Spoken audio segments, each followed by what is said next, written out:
On September 6, 2016, Hold on, it man. all I'm getting began. crazy deja vu right now. Okay, where's the dog with the Texas on him?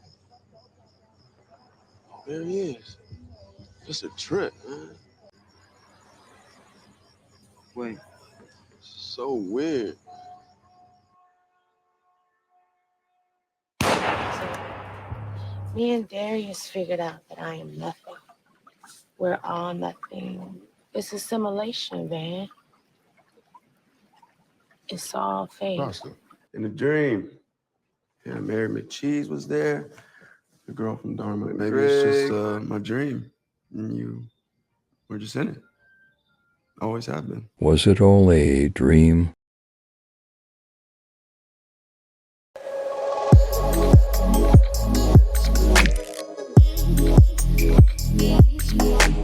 Today's video is sponsored by Into the AM. What's going on to all my Atlanta fans out there, and welcome back to my channel. My name is Elliot, and this is Movie Files. We are here today to discuss the Season 4 Episode 10 finale, series finale of Atlanta, which happened to be titled It Was All a Dream. An episode in which we see our trio going to the first black-owned sushi restaurant in Atlanta while thinking about Popeyes the whole time. And speaking about thinking, we take a trip into Darius' mind and into his dreams, and woo, we got a lot to break down. I'm so excited to be back with you all with our final, hold on, let me clear my eyes, this is pretty emotional.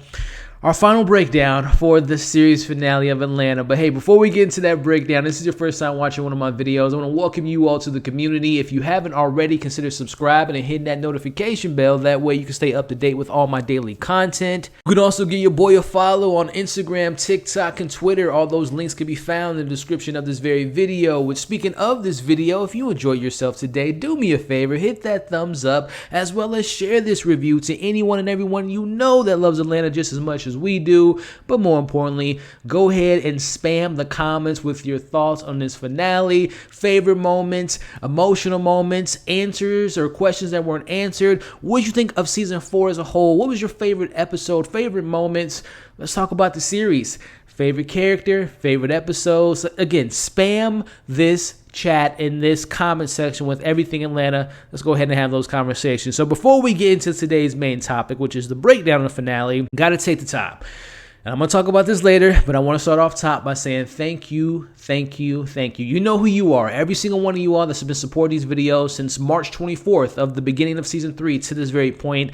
It means the world to me. Again, I got some more thank yous. Again, get the tissue box out. We're going to get emotional a little bit later, but I thank you all. Then number 2, this isn't the last conversation about Atlanta, as you all may or may not know, but every single Sunday, the past 10 Sundays, including this one coming up, will be live at 12 p.m. Central Time. And I say we because I like to bring in guests, so you might want to see who's going to join us tomorrow. So I'm going to leave that description or that link to that stream in the description of this very video. And then, you know, again, we're getting sentimental here, not too emotional, but I just thought it would be cool. The last week or so, I follow, you know, Atlanta online. I follow the actors and creators. They've been sharing some humble photos of the beginning of the series to this very point. I just thought it would be cool to share some of those behind the scenes with you all.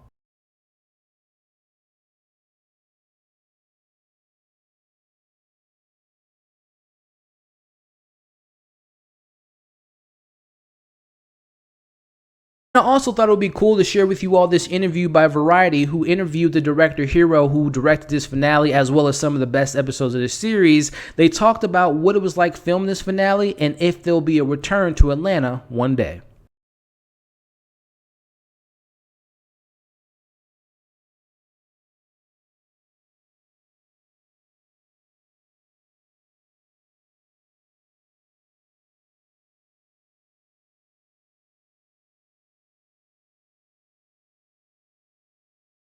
Like I said, I thought it'd be cool to share that with you all, especially that Variety interview, which I'll leave that full interview in the description of this video. So y'all ready to get into the breakdown? Let's get into it. Full spoilers ahead as we open this week's finale with Judy, Thick Judy, on the TV as a very dreamy type of song by the name of Skyscrapers by Bruno Nicolai guides us into this beautiful opening sequence. And I say beautiful because we see Darius, who's sitting on the couch, and it looked like he was already in a tank to me as he's listening to music and he's watching Al and Earn talking as they point out on the TV that Popeye's chicken sandwich commercial playing, which is a huge indicator to what's to come a little bit later.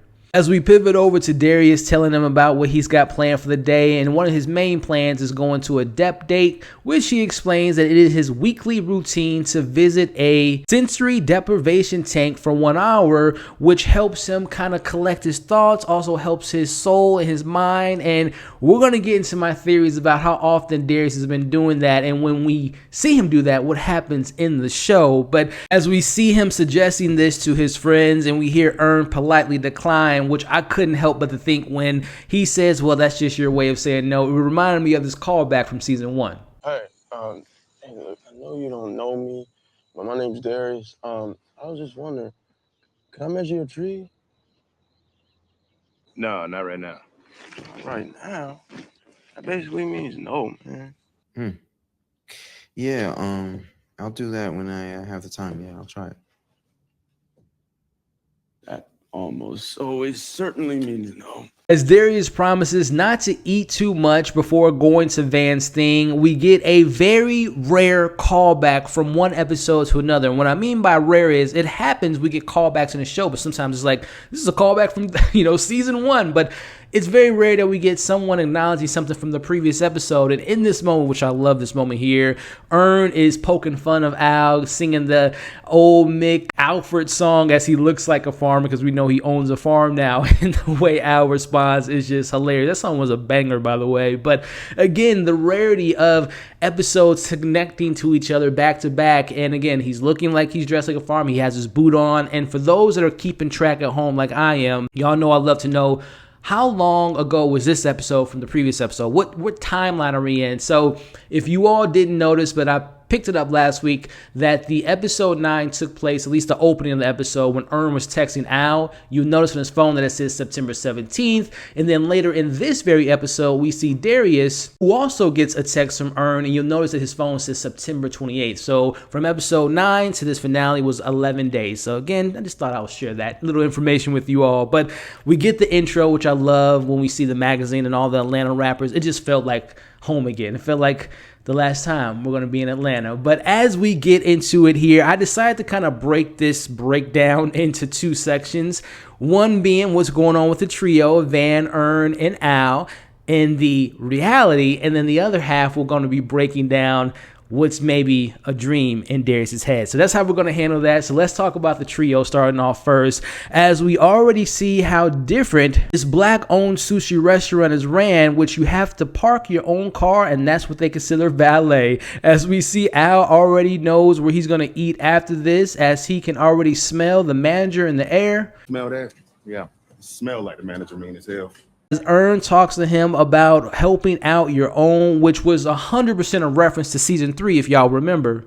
We invest in your hood. As we see them walking up to the sushi restaurant, talking about that this is the first black-owned sushi restaurant in Atlanta, and I just immediately went like, okay, let me go online and figure out maybe who are some other black-owned sushi restaurants, and I'm going to play you all a couple clips here. The first clip here is the first South African established sushi restaurant. Business opened 4 years ago in Johannesburg's bustling Maboneng precinct, and today the Blackanese is the realization of an inspiring dream. This next clip here is from a YouTube channel covering different restaurants around the world, and as you all can see, this is a black-owned restaurant in Japan. With the owners of Soul Food House, you guys please introduce yourself. Hi, my name is Latanya Whitaker. And I'm David Whitaker. So what made you guys want to open a Soul Food House here? So I just thought that was kind of cool, and I don't know if the showrunners kind of found those 2 things online or other videos or other black-owned businesses and wanted to reference it to in this episode, which I don't think is a coincidence. Which also, complete side note, I said this in the live stream on Sunday about coincidence in this show. Do you all remember how we opened up season 3 with 3 slaps and what they referenced to what was going on in that episode and what happens to be going on in our reality? Thursday, we're all going on a field trip. Going to go watch a movie. The new Black Panther 2. Let's go! I know, okay. I know, it's exciting. Aquarius. I just thought it was so crazy that this episode premiered on the same night that Black Panther 2 is coming out, which, by the way, you can check out my reviews for that. So this is where my mind goes sometimes. The show just takes me down these rabbit holes, as you all know. But I got a question for you all. When Earn mentions to Al that one of Van's friends invested into this restaurant with DeMarcus, it was a friend of Van, and I'm just wondering who you all think that friend was. Could it be someone like Candace, who we know from her interactions with last season and also season 2, or could it be someone as left field or obscure as Alexander Skarsgård, who we met in season 3, and we know he has his hands in some weird things, so he might be opening up black businesses to be in the good graces of the community, considering that he almost lost the Baby Shark film. So let me know who you all thought was the friend that Earn was referring to, as we see them entering this old blockbuster with Van already there. And also, was it me or was it sweet seeing Van and Earn kiss? Like, we know from obviously episode 7, they're back together and they're on their way to live their life in LA. But I just kind of thought that was a nice little cool moment for those two as a couple. It's so sweet to see them happy, as we see here them struggling to get into the booth and things to continue to get janky as hell as they bring out the different colored towels. Again, everything about this restaurant was just like completely low tier, as they mention a little bit later. But we see Al points out how low tier this is, as we even learn that Van wants to get Popeyes after this, as they're introduced to Chef Kenny.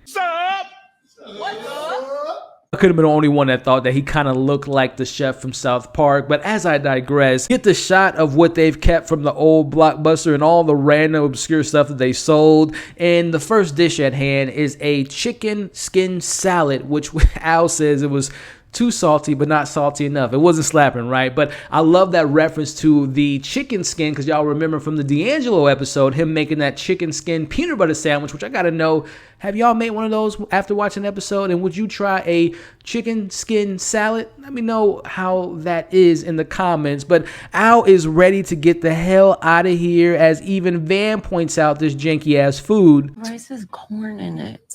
I just can't. Rice. Okay, points for the idea. This shit is gross. And we just see them calling out everything at this point, from the hand-rolled sushi to it being room temperature, which, by the way, all that stuff is like normal to do in sushi restaurants, but we'll get into some of that conversation here in a second. As we see Al go to the far as hell bathroom across the street, that was just the final straw, and he is ready to get the hell out of here. He's wanted some Popeyes before those damn kids get out of school, but he is stopped by the chef because he got the special, which is the blowfish.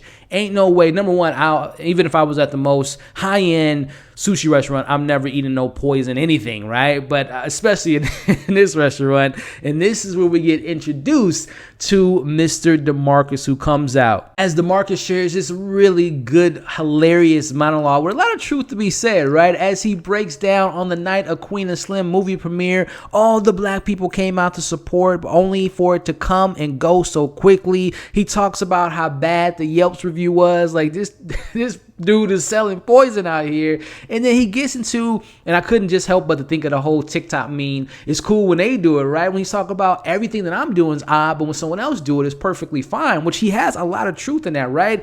And I couldn't help but to think of that line. To me, is the writers talking to the audience, right? And just saying, especially when it comes to people's conversation about, they left Atlanta 2 seasons ago because season 3 and 4 ain't hitting the same, or especially when it comes to season 3. And I know a lot of the criticism was, it's too artsy, it's too obscure, it's too pretentious. And I'm just like, really? Anyway, to each their own, right? But I just feel like that line it's cool for other shows and other movies to be crazy, obscure, pretentious at points, or have these really deep intellectual conversations, but when we do it, it's a problem. Y'all want to leave. So I don't know, I might be thinking too much there, but sometimes the writer throws these little things at the audience just saying, hey, what's up? What's really good? So I don't know. Let me know what y'all thought of that line, and if you're thinking on the same wavelength as I am. But DeMarcus, he ain't playing around, y'all, as he even puts them on game on giving them some information of who actually owns Popeyes, as you all can see on the screen now, as Al gets it. He finally gets it, and DeMarcus wants him to eat that poison fish He shows them the future youth of them going over to Popeyes, dancing, TikToking around, and he says that we just don't trust each other. He goes into this whole thing about the dude from Chicago, the dude from New Orleans, the dude, them grimy dudes from New York. I mean, listen, my man was spitting some hot fire there, man. But we're going to tie how all that wraps up in a bit here, but we got to check in with the moment I've been waiting for. Y'all know, if y'all been following me, I told y'all since day one, my favorite character is Darius, and I just couldn't wait to get that Darius kind of centric episode. And here it is, and it did not disappoint. Let's break down. We talked about reality. Let's get into the mind of Darius and in those dreams. As we catch up with him at the pharmacy picking up his medicine, who we later find out to be was for his brother. We also can hear some fire music playing in the background, which was The Fire by Chaka Khan plays. As they can't seem to find the prescription, they have to go in the back. And listen, man, your boy got super duper excited because I know who this is. I've seen her work. I've heard her voice multiple times, and y'all know who it is. Whether it's A Different World or the Rugrats or the queen of voiceover, I'm talking about the one and only Cree Summer. As those who used to watch Different World, you can definitely see that Darius and her character have a lot in common, as her character was a more free-spirited person who was never afraid to try new things and to expand her abilities. So I'm like, oh my goodness. By the way, I used to love Different World and watch that growing up as a kid. So I love that she made her cameo, and she just fits so perfectly in this world. And she just fits so perfectly in this scene. As we kind of break it down here, as we break down the scene, we see that they have something in common, which is their interest in depth sessions.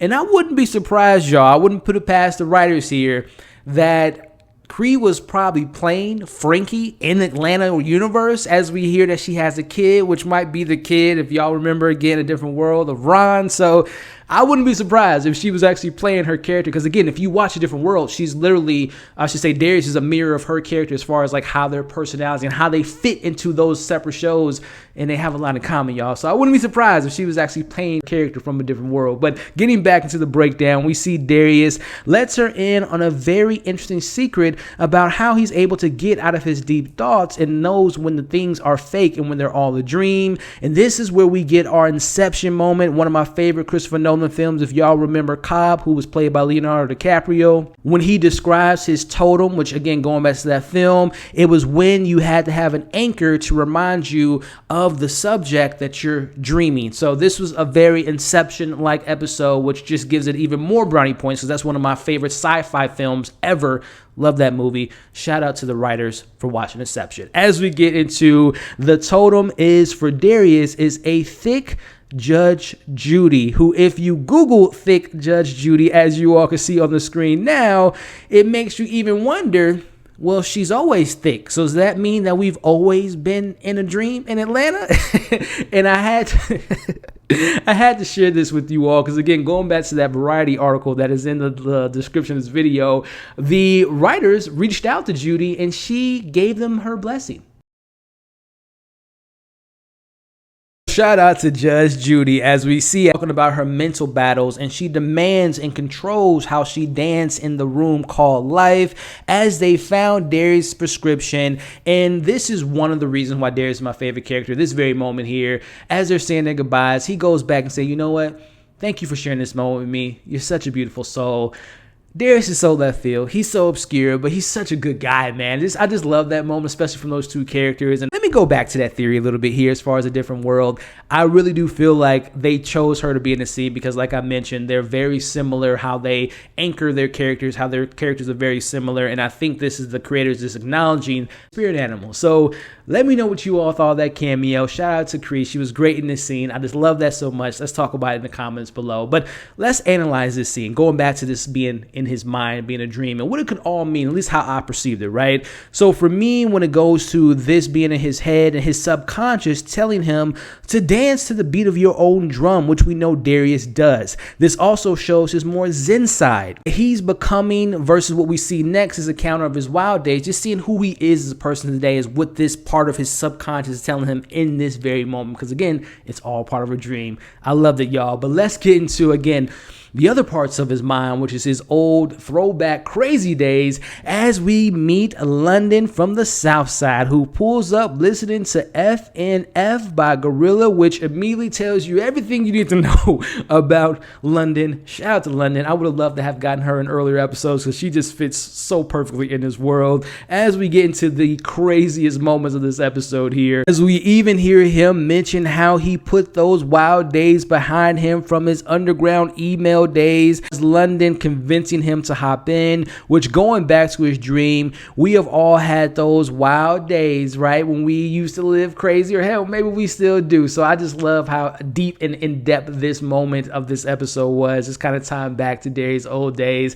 As the craziness starts to begin, we see that she offers him some weed while listening to Tyree by Jean Pablo, and she's up here getting lit. I've never heard that song. I had to Google it. It's like a very obscure Brazilian song, which, again, these writers just find the most craziest things to put in the shows, excluding, and I should say including, this character London here, as she's got her vodka in water bottle and she's been macro dosing all day as the police pull up. And this is where things get even crazier, because let's just go ahead and check off London's checkbox. Okay, glasses on, check. Cover that beer bottle, check. And it's time to act white. And remember, y'all, You are sober.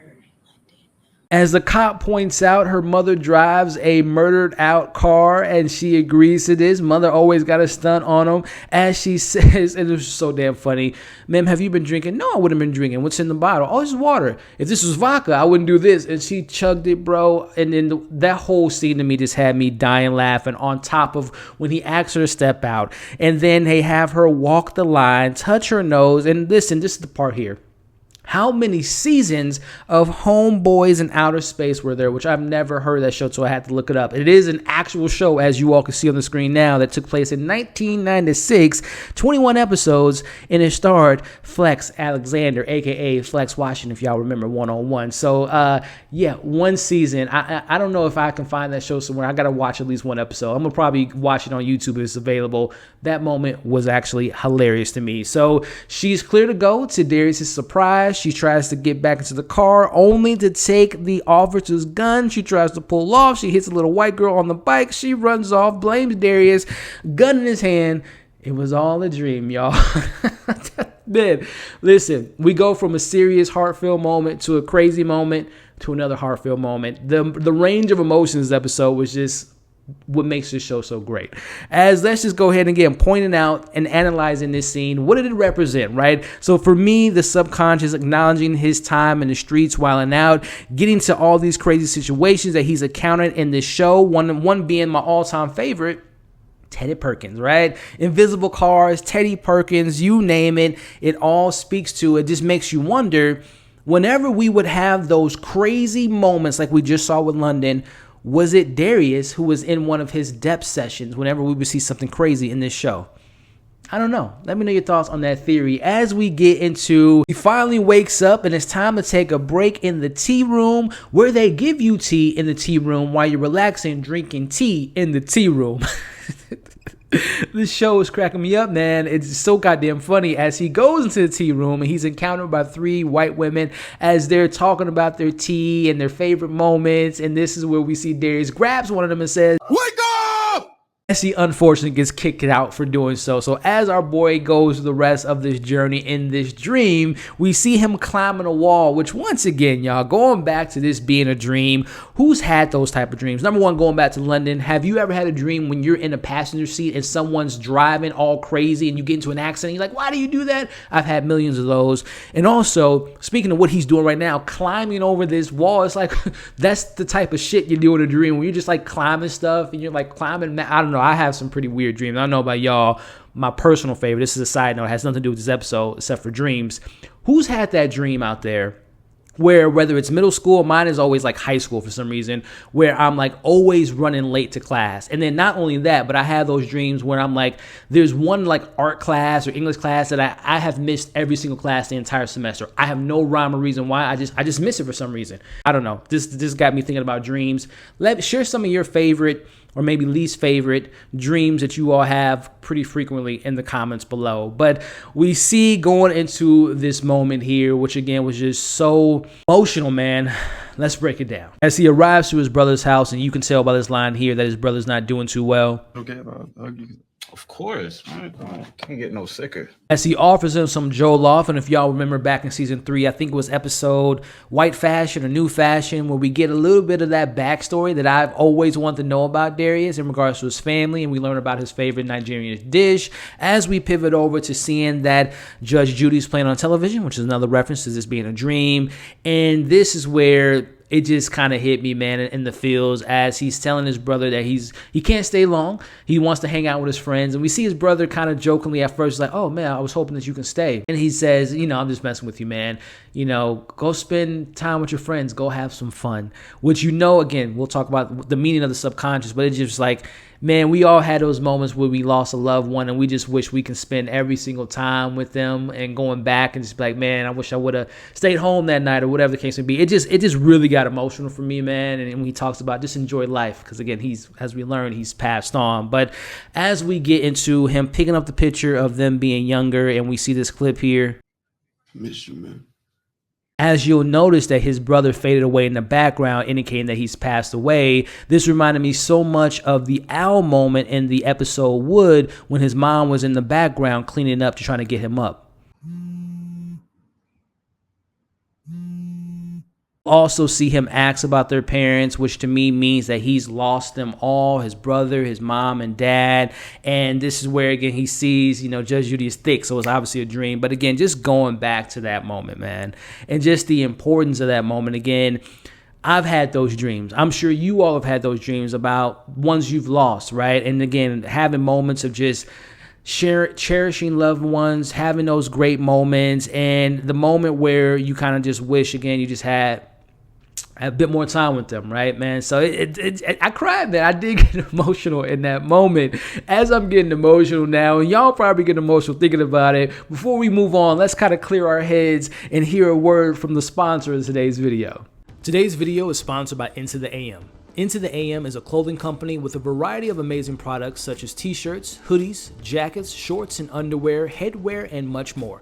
Their t-shirts have unique designs, they're incredibly soft and extremely comfortable, and they're made to last. But the best part is, you can get 10% off by using my discount code MovieFiles when you're selecting your new gear, which you can find that code in the description below.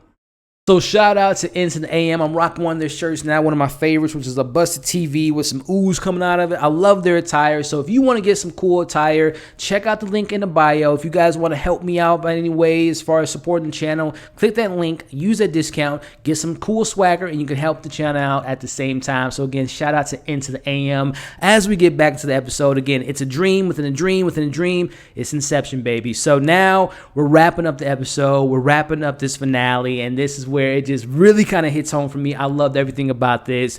We all have to agree that when and this is tying it back up to the trio, that Mr. DeMarcus, did it give you some vibes of Teddy Perkins meets Ahmad White? Am I the only one that thought about those correlations as our stories finally collide? And this is why Darius is my favorite character. As DeMarcus demands for them to lock the door to keep our trio locked in, Darius arrives in the fourth quarter like Batman, and he picked up his Maserati. He punches DeMarcus as they escape, as Dream of a Lifetime by Marvin Gaye comes on. Love that moment. And you talk about joy in my heart, seeing these characters who I love so much in them together, happy with their chicken sandwiches. What a moment. I'm going to always cherish that moment, man, in my heart, man. One of my favorite all-time Atlanta moments, seeing all of our characters in this pink Maserati. Joyful. I love that moment. Put it on a frame, put it on a shirt, man. I love that moment, y'all. As we wrap it up here, we're back at Alfred's crib. I couldn't help but to get the connections there when they're talking about how good the chicken sandwich was, especially food tastes good when you're about to die. But framing that photo there, it's almost like the Last Supper. I don't know if I'm the only one that thought about that, but we see D tells them that he stole the car, and it's all good because he's still in the tank. And as you see them, their response is, You're not in the tank. Yeah. No, you're not in the tank. And I just couldn't help to hear Darius' response, which I'll play in a second. And I just thought about all the times that he's been in a dream. Maybe it's just my dream, and you were just in it. Always have been.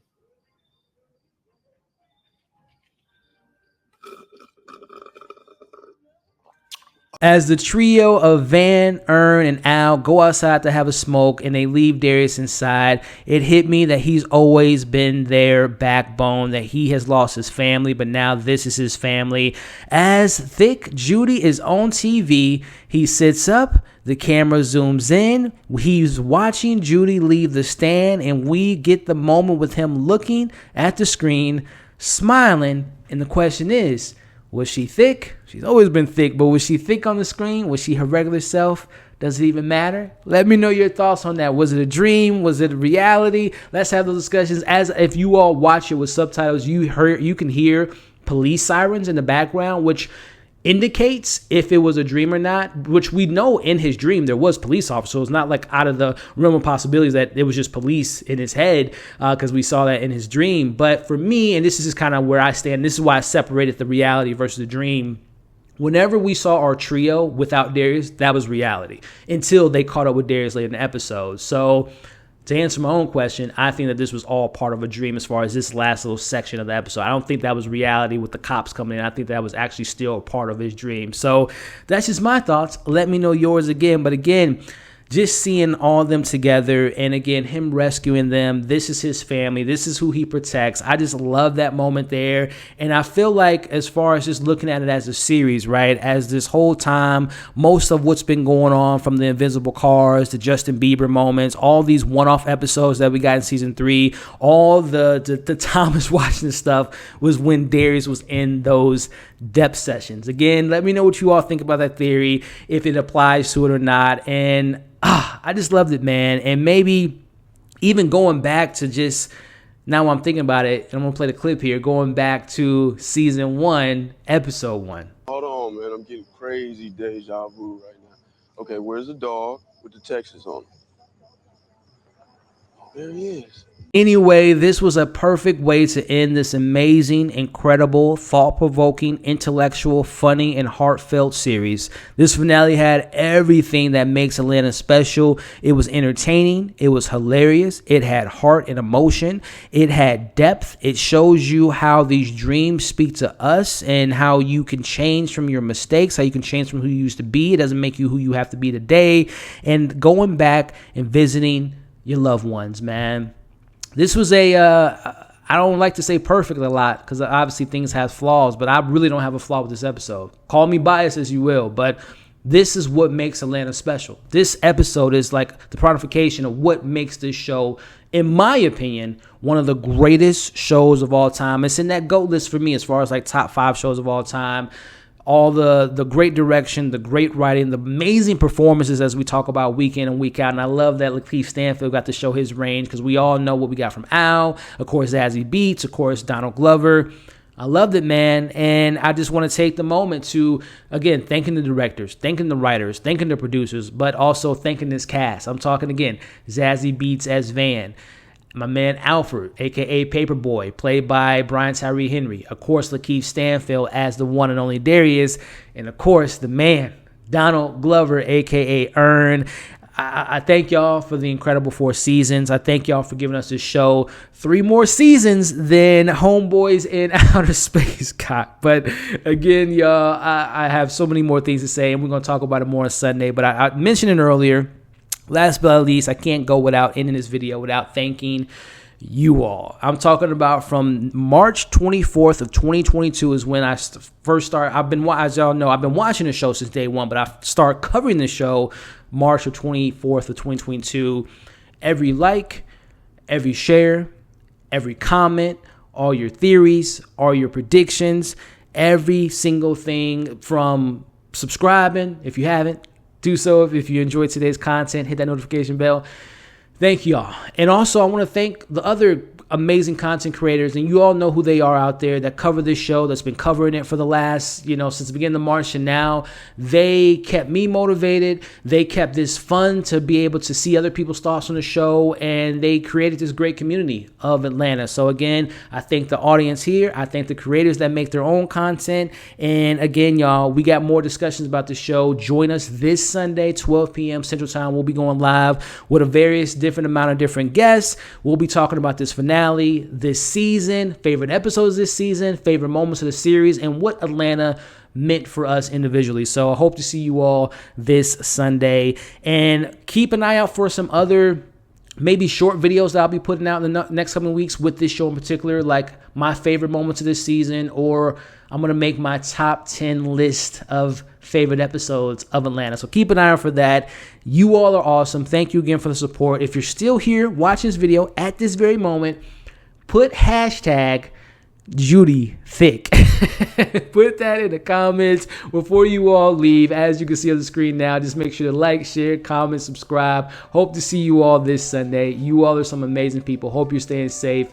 Take care of yourself. Hit that button right in front of me. Check out my other reviews for Atlanta. Check out my most recent review, and we'll catch you all on the next breakdown.